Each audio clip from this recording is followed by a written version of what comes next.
870 built-to-order flats within a new estate in the Greater Southern Waterfront will go on sale in October. They'll be made up of 2-room Flexi, 3-room and 4-room flats. There'll also be an additional 200 rental units. These are the first of around 7,000 new public housing units expected in Berlayar Estate. Another 3,000 private housing units will be built there as well. Once a space for golfers, the former Keppel Club is set to become Berlayar Estate, with its name retaining its maritime heritage. Berlayar translates to sailing in Malay.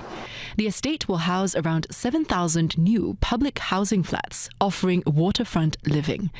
Berlayar Residences will be the first to launch. It'll feature blocks between 19 and 46 stories high, staggered so vantage views from nearby parks are not affected.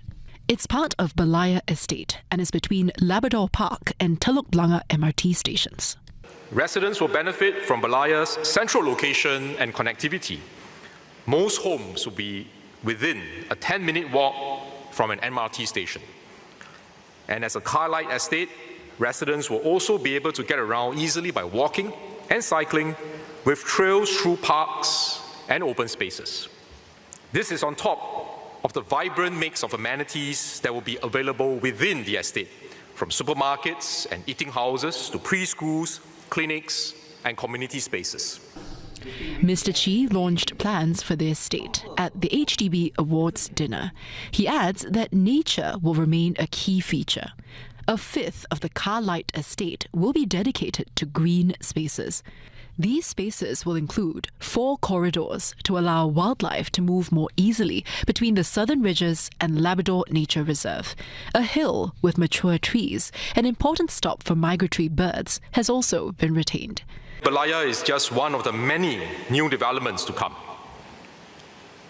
So we are quite excited. There are many more to come.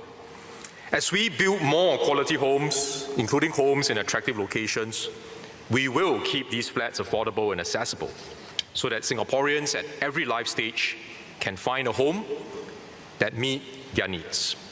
The Housing and Development Board says details of other projects within the estate, as well as the expected completion timeline, will be shared when ready.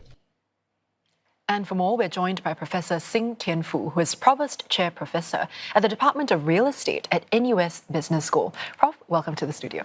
Thank you. Let's start first with what you think demand might be like for this estate, especially considering there could be possible oversubscription with the Mount Pleasant project that's also launching in October. Right. If you look at this former Keppel Club area, this is one of the very prime waterfront housing land available for development for the Greater Southern Waterfront. I think for these areas, there's not many new BTO launches. The last one we have seen is in Telok Blangah project. It was very well demanded and oversubscribed. So this time we're launching 2 different kind of prime location houses. One at the waterfront with a nature reserve, and the other one at the Mount Pleasant also actually have a different kind of characteristic. Also, their heritage and greenery. So one is actually closer to town and waterfront, which is this Berlayar estate. And then for Mount Pleasant, it's actually for those people who prefer to live nearer to the heartland and town centre like Toa Payoh and Bishan. This will attract different kind of family and buyers. Yeah, and given all of this, right, Prof, what do you think is the estimated BTO value or price for that area? If they actually position this as a prime location flat, I think they also want to make sure that there's affordability consideration as well. So we look at the past prime location flat pricing is ranged between 600,000 to about 760,000. Then I think again it may vary between in terms of the subsidy recovery rate as well, because I think the land prices in Keppel area is much more expensive and prime. So I think there could be some variation as well. And do you think these flats will be more a prime or a plus classification? I think for the Berlayar estate, because its proximity to the city centres, and it's very near the city centres, and also the connectivity into MRT stations, and so I think very likely that this could be classified as a prime location. And where Mount Pleasant is a similar kind of arrangement, but slightly away from the city centre, but they have a better amenity and closer to the mature estate. So again, this will go back to the pricing and also the amount of subsidy. So for prime, I think if they need a lot more subsidy to ensure the housing is affordable, then these two are likely to be actually classified as prime location housing. Right. And given all of this, what do you think the projected resale value might be for these areas? Right. For this area, if it's actually come under the prime or even the plus housing classification, then there will be a 10 years kind of minimum occupation period. So it's again depend on the development in the long term. But for the Greater Southern Waterfront areas, it's a very long-term development project where they're actually going to build a future city in this area. The whole stretch on this Berlayar estate all the way to our marina downtown. So there are a lot more activities in terms of commercials and others mix.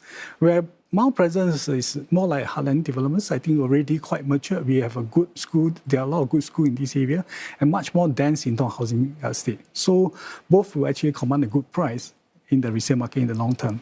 And looking at the recent launch as well, do you think that, in this case where there is no white flat layout, and for our viewers who are not familiar, that means an open concept HDB flat without any partition walls, that's not available in this project compared to, say, the Mount Pleasant BTOs. Why do you think that is, and how is this decided?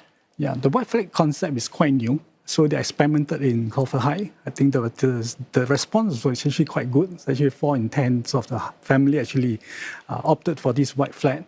And I think this new concept is still quite new. And to gain the acceptance, it may need time because not everybody understands how this white flat look like. So I think to roll it out in a big scale, it probably take some time. So I think by introducing this time at Mount Pleasant, will be another experiment to see how the response. It doesn't mean that there will be no white flat in the future in Berlayar Estate. It probably also, if the demand was good, I think probably the HDB can actually open up more of this future flat with this white side concept. Yeah, it's like taking it slow to see how the take-up rate would be for these flats as well. Now, we noticed that with Berlayar Estate, there's a very strong emphasis on nature, green spaces. There are these wildlife corridors. There's also a car light concept. That's right. Do you think this is the future of BTO flats? Is this something that homeowners are actually looking for? Yeah, I think if you look at the Berlayar Estate site, there's a very rich biodiversity in this area. So I think when we develop this area and while keeping this biodiversity environments, nature reserve and so on, it's very important to make sure that the development will not actually harm the biodiversity and also the nature reserve in this area, especially the mangrove and others kind of biodiversity. So I think they conducted this environmental impact assessment for this area and also the green space connectivity created for this area, specifically to ensure these animals and wildlife can still be able to actually get connected to our southern reaches and so on. I think this becomes very important while we carry out development. We have to make sure that the nature and the biodiversity will not be destroyed or disrupted as well. Yeah, well, Professor, really appreciate your insights on this today. I've been speaking with Professor Sing Tian Foo, who is a Provost Chair Professor at the Department of Real Estate at NUS Business School.